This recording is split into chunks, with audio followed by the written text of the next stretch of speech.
नमस्कार दोस्तों, मेरा नाम डॉक्टर सौरभ कपूर है। मैं सीनियर स्पाइन सर्जन हूँ, दिल्ली एनसीआर में प्रैक्टिस करता हूँ। आज हम बड़े एक रेलिवेंट क्वेश्चन के बारे में बात करेंगे जिसको पेशेंट्स लेके मेरे पास बहुत कॉमनली आते हैं।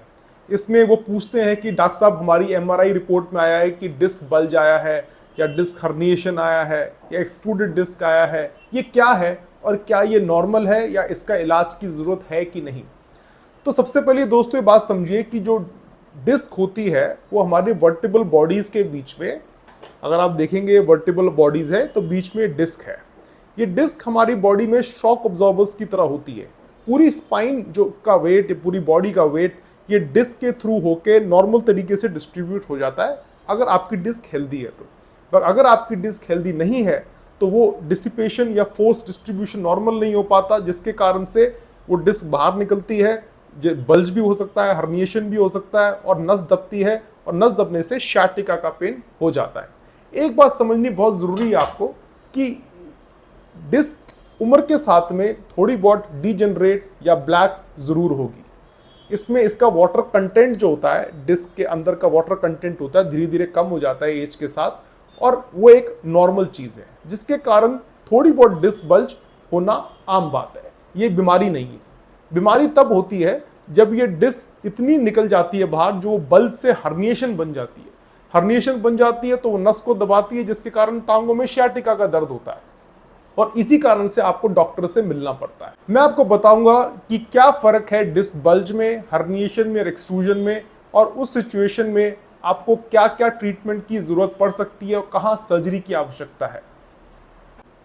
जैसा कि आप देख सकते हैं, ये एक नॉर्मल डिस्क है। जो नॉर्मल डिस्क होती है उसमें ये जो डिस्क का जो पोर्शन है जो यहाँ पे वाइट है, उसी को हमने कट सेक्शन में वो ऐसे दिखाई देता है।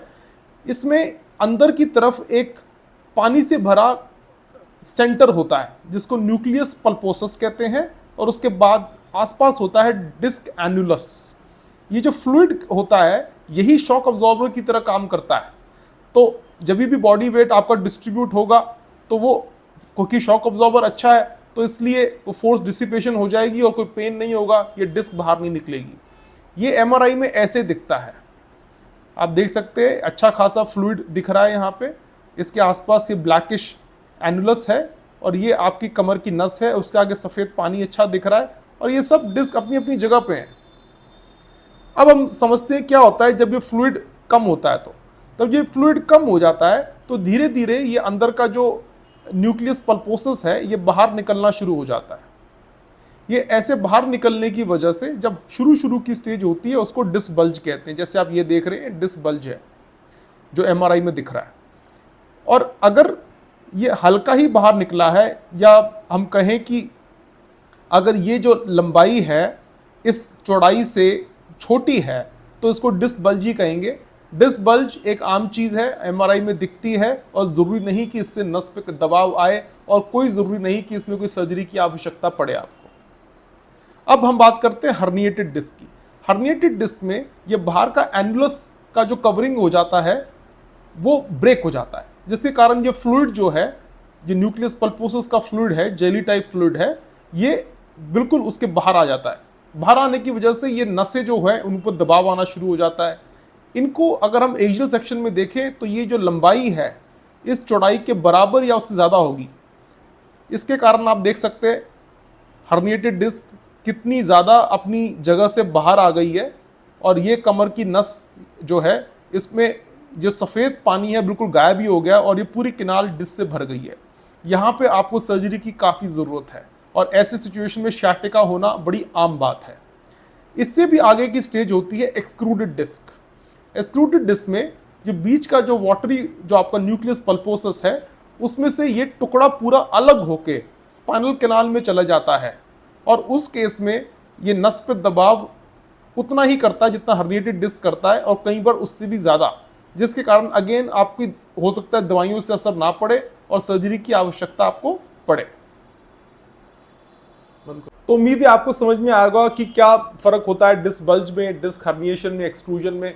जैसे जैसे डिस्क खराब होती जाती है, फ्लूइड कंटेंट कम होता है, वो डिस्क एनुलस जो होती है वो अंदर के जो फ्लूइड को रोक नहीं पाती, धीरे धीरे बाहर निकलती है, उसके स्टेजेस होते हैं। शुरू में डिस्क बल्ज होता है, डिस्क बल्ज से जरूरी नहीं कि आपको sciatica हो, उसका इलाज मेडिसिन, फिजियोथेरेपी, एक्सरसाइज से हो सकता है। जैसे जैसे बाहर निकलती है फ्लूइड तो वो हर्निएशन बन जाती है, हर्निएशन से एक्सट्रूजन बन जाती है। हर्निएटेड और एक्सट्रूडेड डिस्क में अगर दवाइयों से फर्क पड़ने के चांसेस बहुत कम होते हैं, उस केस में आपको एंडोस्कोपिक सर्जरी करानी ही पड़ती है। उम्मीद है इससे आपको अपनी एमआरआई रिपोर्ट पढ़ने में भी आसानी होगी, और जो डिस्क बल्ज आप एमआरआई रिपोर्ट्स में देखते हैं उससे आप घबराएंगे नहीं, आप समझेंगे कि ये आम चीज़ है, और इसको अगर सही टाइम पे अगर आप डॉक्टर की एडवाइस फॉलो करें तो उसको हर्निएशन और एक्सट्रूजन में बनने से रोक सकते हैं। उम्मीद है आपको मेरी आज की वीडियो से फ़ायदा होगा। आपसे रिक्वेस्ट करता हूँ कि अगर आपको पसंद आया वीडियो तो लाइक और सब्सक्राइब ज़रूर करें। धन्यवाद।